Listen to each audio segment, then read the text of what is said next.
Hello friends, ప్రకృతి ఎప్పుడు మనల్ని ఆశ్చర్యపరుస్తూనే ఉంటుంది. ఈరోజు ఈ వీడియోలో మనం ప్రకృతిలో చోటు చేసుకున్న కొన్ని వింతైన మరియు అత్యంత అరుదైన విషయాల గురించి తెలుసుకోబోతున్నాం. అంతేకాదు, ప్రపంచవ్యాప్తంగా ఉన్న వివిధ బీచ్లలో సముద్రం ఒడ్డున అనుకోకుండా కనిపించిన కొన్ని విస్మయపరిచే దృశ్యాలను కూడా ఈ వీడియోలో మీకు చూపిస్తాను. ఈ వీడియో నిజంగా చాలా ఇంట్రెస్టింగ్ గా ఉంటుంది. ఎక్కడా స్కిప్ చేయకుండా వీడియోని లాస్ట్ వరకు తప్పకుండా చూడండి. అండ్ మీకు బాగా నచ్చిన దృశ్యం ఏదో కూడా లాస్ట్ లో కామెంట్ చేసి చెప్పండి. అండ్ వీడియోలోకి వెళ్లే ముందు ప్లీజ్ ఈ వీడియోకి లైక్ చేయండి మరియు మీ ఫ్రెండ్స్ కి షేర్ చేయండి. మీరు ఇచ్చే ఒక లైక్ మాకు ఎంతో సపోర్టివ్ గా ఉంటుంది. ఇక ఆలస్యం చేయకుండా వీడియోలోకి వెళ్ళిపోదాం పదండి. ఇండియాలోని ఒడిశా తీరంలో అరిబాడ అనే ఒక మైండ్ బ్లోయింగ్ సీన్ కనిపిస్తుంది. ఇక్కడ లక్షలాది ఆలివ్ రిడ్లే తాబేళ్లు గుడ్లు పెట్టడానికి ఒకేసారి తీరానికి వస్తాయి. ఎటు చూసినా తాబేళ్లే. అవి స్లోగా కదులుతూ ఇసుకలో గుంతలు తవ్వి గుడ్లు పెట్టి మళ్ళీ ఇసుకతో కప్పేసి సైలెంట్ గా సముద్రంలోకి వెళ్లిపోతాయి. ఎవరు ఇన్స్ట్రక్షన్స్ ఇవ్వకపోయినా, ఎలాంటి సిగ్నల్స్ లేకపోయినా అవి తమ డ్యూటీని పర్ఫెక్ట్ గా చేస్తాయి. ట్విస్ట్ ఏంటంటే ఈ తాబేళ్లు తమ లైఫ్ లో ఎక్కువ టైం సముద్రంలోనే ఉంటాయి. కానీ గుడ్లు పెట్టడానికి మాత్రం తాము ఎక్కడ పుట్టాయో అదే బీచ్ కి వేల కిలోమీటర్లు ట్రావెల్ చేసి మరీ వస్తాయి.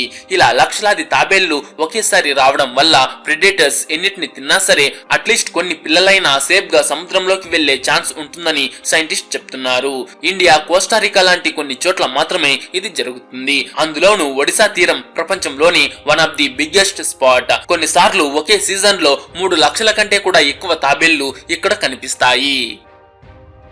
పాముకి పరమ శత్రువు అంటే మనకు వెంటనే గుర్తొచ్చేది ముంగిస. కానీ సైజులో చిన్నదైనా సరే పెద్ద పాములను కూడా ఉచ్చపోయించే ఈ పక్షి గురించి ఎవరూ అంతగా పట్టించుకోరు. దీని పేరే గ్రేటర్ కౌకల్. తెలుగులో దీన్ని ఏమంటారో తెలిస్తే కామెంట్ చేసి చెప్పండి. ఇండియా ఇంకా సౌత్ ఏషియాలో ఎక్కువగా కనిపించే ఇది కోకిల జాతికి చెందిన పక్షి. అయినప్పటికీ మిగతా పక్షుల గుళ్ళలో గుడ్లు పెట్టకుండా పొదల్లో విడిగా గూడు కట్టుకుని గుడ్లు పెట్టే ఒక డీసెంట్ పక్షి ఇది. ఇది చూడ్డానికి నార్మల్ కాకి సైజులో ఉన్న పెద్ద సైజు పాములతో కూడా ఫైట్ చేసే అంత ధైర్యం దీనికి ఉంది. మీరు ఎప్పుడైనా ఈ పక్షిని రియల్ గా చూసారా? చూసుంటే కామెంట్ సెక్షన్ లో చెప్పండి. బీచ్ అంటే అలల చప్పుడు వినబడాలి, కానీ తీరం నిండా పీతలు, నత్తలు కుప్పలు కుప్పలుగా పడి ఉంటే ఎలా ఉంటుంది? అది కూడా ఏదో కొంచెం కాదు, తీరం పొడవునా ఇవే కనిపిస్తాయి. ఫస్ట్ టైం చూసిన వాళ్ళు ఇదేమైనా సినిమానా లేక కళ అని కన్ఫ్యూజ్ అవుతారు. ఇదంతా రాత్రికి రాత్రి జరిగిపోతుంది. దీని వెనక ఏదో మిస్టరీ ఉందని భయపడాల్సిన అవసరం లేదు. విపరీతమైన చలి వల్ల సముద్రపు నీటి టెంపరేచర్ 0 డిగ్రీలకు పడిపోవటమే దీనికి మెయిన్ రీజన్. స్టార్ ఫిష్, పీతల్ లాంటి జీవులు కోల్డ్ బ్లడెడ్. నీరు గడ్డకట్టేంత చలిగా మారినప్పుడు అవి షాక్ లోకి వెళ్లి బాడీపై కంట్రోల్ కోల్పోతాయి. ఆ టైంలో వచ్చే స్ట్రాంగ్ విండ్స్ అండ్ టైడ్స్ వల్ల అవి సముద్రం అడుగున పట్టు కోల్పోయి ఇలా తీరానికి కొట్టుకొస్తాయి. అమెరికాలోని ఎల్లో స్టోన్ నేషనల్ పార్క్ కి వెళ్తే ఈ మైండ్ బ్లోయింగ్ నేచురల్ వండర్ ని మనం చూడొచ్చు. ఇది ఒక భారీ హాట్ స్ప్రింగ్, అంటే వేడి నీటి ఊట. దీని పేరు గ్రాండ్ ప్రిస్మాటిక్ స్ప్రింగ్. అలాగే అమెరికాలో అతి పెద్దది మరియు ప్రపంచంలో 3వ అతిపెద్ద హాట్ స్ప్రింగ్ గా పరిగణించబడుతుంది. ఇది సుమారు 110 మీటర్లు అంటే 370 అడుగుల వ్యాసం కలిగి ఉంటుంది. లోతైతే 50 మీటర్లు అంటే 160 అడుగుల వరకు ఉంటుంది. అమెరికాలో సమ్మర్ వచ్చినప్పుడు ఈ వేడి నీటి ఊట బ్లూ, గ్రీన్, ఎల్లో, ఆరెంజ్ ఇలా మల్టీ కలర్స్ లో కనిపిస్తుంది. దీనికి మెయిన్ రీజన్ ఆ నీటి టెంపరేచర్ మరియు అందులో ఉండే మైక్రో ఆర్గానిజమ్స్ అంటే సూక్ష్మజీవులు. ఈ స్ప్రింగ్ మధ్యలో నీరు చాలా వేడిగా సుమారు 87 నుంచి 90 డిగ్రీల సెల్సియస్ వరకు ఉండడం వల్ల అక్కడ ఎక్కువ జీవులు బ్రతకలేవు. అంటే మధ్యలో ఉండే ఆ బ్లూ పార్ట్ లో టెంపరేచర్ చాలా ఎక్కువగా ఉండటం వల్ల అక్కడ ఏ జీవి కూడా సర్వైవ్ అవ్వలేదు. కానీ దాని పక్కనే ఉండే గ్రీన్ అండ్ ఎల్లో పార్ట్ లో సెంటర్ కంటే వేడి కొంచెం తక్కువగా ఉంటుంది. అందుకే ఇక్కడ హీట్ ని ఇష్టపడే బ్యాక్టీరియాస్ ఉంటాయి. ఆ నెక్స్ట్ ఉండే ఆరెంజ్ పార్ట్ లో వేడి ఇంకా తక్కువ. అందుకే ఇక్కడ రకరకాల బ్యాక్టీరియాస్, ఆరెంజ్ కలర్ నాచు ఎక్కువగా కనిపిస్తాయి. తీరం వెంబడి నడుస్తున్నప్పుడు వింతగా ట్రాన్స్పరెంట్ గా ఉన్న గొట్టం లాంటి జీవులు వేల సంఖ్యలో కనిపిస్తే ఎవరికైనా పిచ్చెక్కుతుంది. చూడ్డానికి ఇవి ఏలియన్స్ లాగా ఉంటాయి, కానీ అసలు విషయం ఏంటంటే ఇవి పైరోజోమ్స్. ఇవి సముద్రంలో ఉండే పారదర్శకమైన లైటింగ్ ఇచ్చే జీవులు.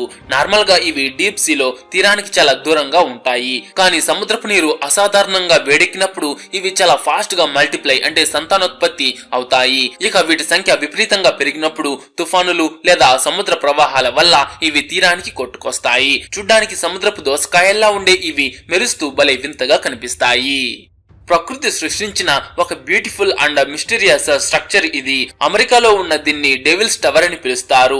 అమెరికా గవర్నమెంట్ నేషనల్ మాన్యుమెంట్ గా అనౌన్స్ చేసిన ఫస్ట్ నేచురల్ ప్లేస్ ఇదే. 1906లో దీని యూనిక్ జియోలాజికల్ స్ట్రక్చర్ వల్ల దీన్ని స్మారక చిహ్నంగా గుర్తించారు.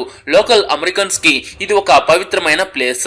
ఇది వోల్కనో లావాతో ఫామ్ అయిందని అంటారు. వేరే ఏ వోల్కనో లాగా కాకుండా చాలా షార్ప్ గా డిఫరెంట్ షేప్ లో ఉండడం వల్ల, పైగా చుట్టుపక్కల ఎలాంటి వోల్కనో ఆనవాళ్లు లేకపోవడంతో చాలా మంది దీన్ని ఒక మిస్టరీగా చూస్తారు. క్లైంబర్స్ కి ఇది చాలా ఫేమస్ ప్లేస్ అయినప్పటికీ లోకల్ సెంటిమెంట్స్ ని గౌరవిస్తూ ఇక్కడ కొండ ఎక్కడం బ్యాన్ చేశారు. ఈ పిక్చర్ చూడండి, ఇది ఏదో గ్రాఫిక్స్ కాదు, నిజంగానే వేలాది వాల్రస్లు బీచ్ ని ఆక్రమించేశాయి. పొడవైన దంతాలతో భారీ శరీరంతో ఉండే ఈ జంతువులు ఇసుకపై ప్లేస్ లేకుండా పడుకుని ఉంటాయి. అలస్కా, రష్యా తీరాల్లో ఇలాంటివి జరుగుతూ ఉంటాయి. కొన్నిసార్లు ఒకే చోట 40,000 వాల్రస్లు కనిపిస్తాయి. యాక్చువల్లీ ఇవి సముద్రం మీద ఉండే మంచు గడ్డలపై రెస్ట్ తీసుకోవడానికి ఇష్టపడతాయి. కానీ గ్లోబల్ వార్మింగ్ వల్ల మంచు కరిగిపోవటంతో వీటికి ఉండడానికి చోటు ఉండదు. అందుకే వేరే ఆప్షన్ లేక మొత్తం గ్రూప్ అంతా బీచ్ కి వచ్చేస్తాయి. ఒక్కో వాల్రస్ టన్ను కంటే కూడా ఎక్కువ బరువు ఉంటుంది. తీరంలో చిన్న సౌండ్ వచ్చినా అవి పానిక్ అయ్యి ఒక్కసారిగా కదులుతాయి. ఆ తొక్కిసలాటలో పిల్ల వాల్రస్లు చనిపోయే ఛాన్స్ కూడా ఉంది.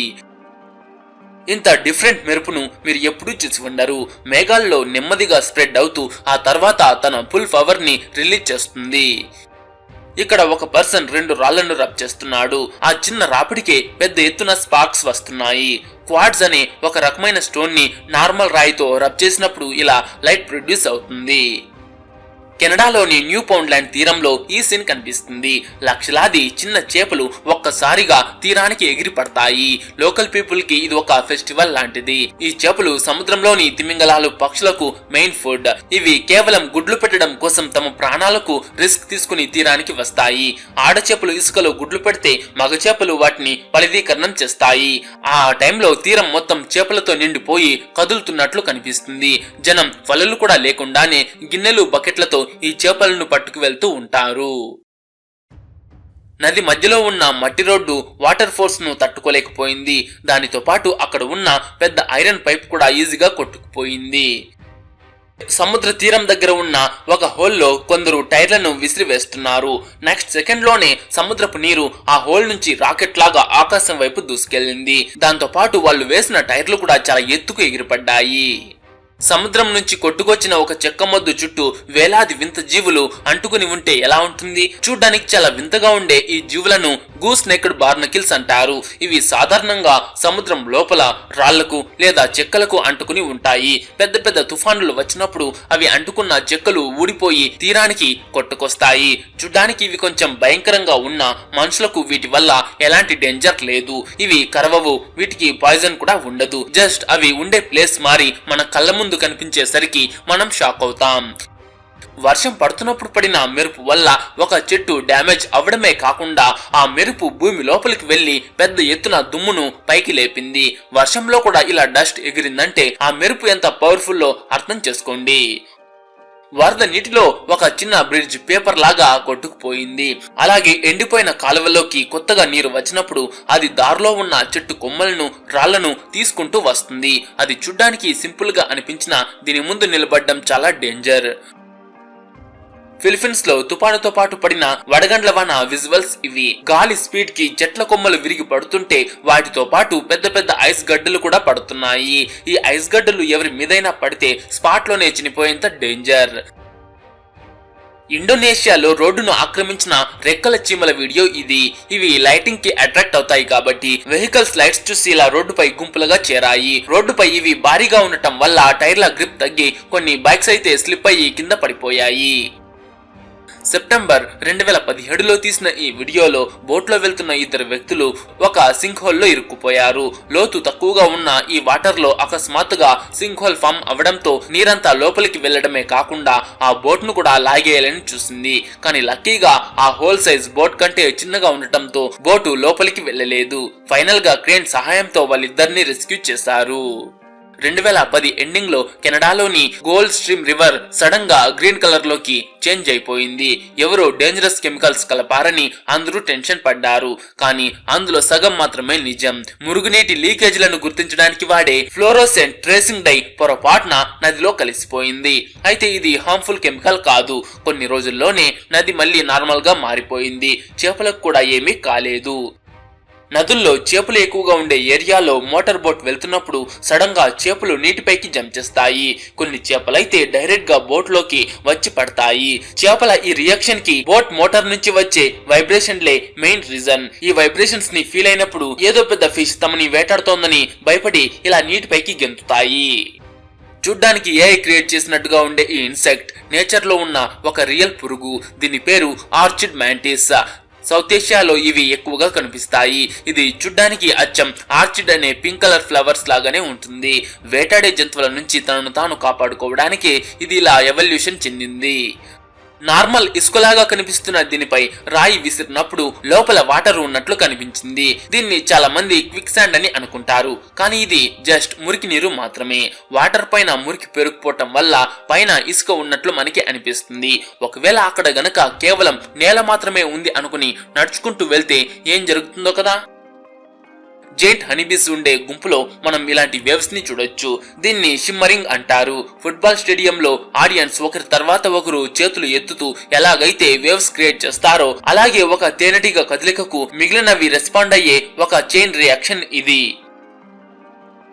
అడవి నుంచి గాల్లో తేలుతూ వచ్చిన ఒక నిప్పుగోళం రోడ్డు పక్కన ఉన్న కారుపై పడి మంటలు అంటుకున్నాయి. ఇది ఏంటనేది ఎవరు క్లారిటీగా చెప్పలేకపోయారు. సో ఫ్రెండ్స్, చూస్తారు కదా ఈ వీడియో మీకు నచ్చితే ఒక లైక్ చేసి మీ ఫ్రెండ్స్ కు తప్పకుండా షేర్ చేయండి.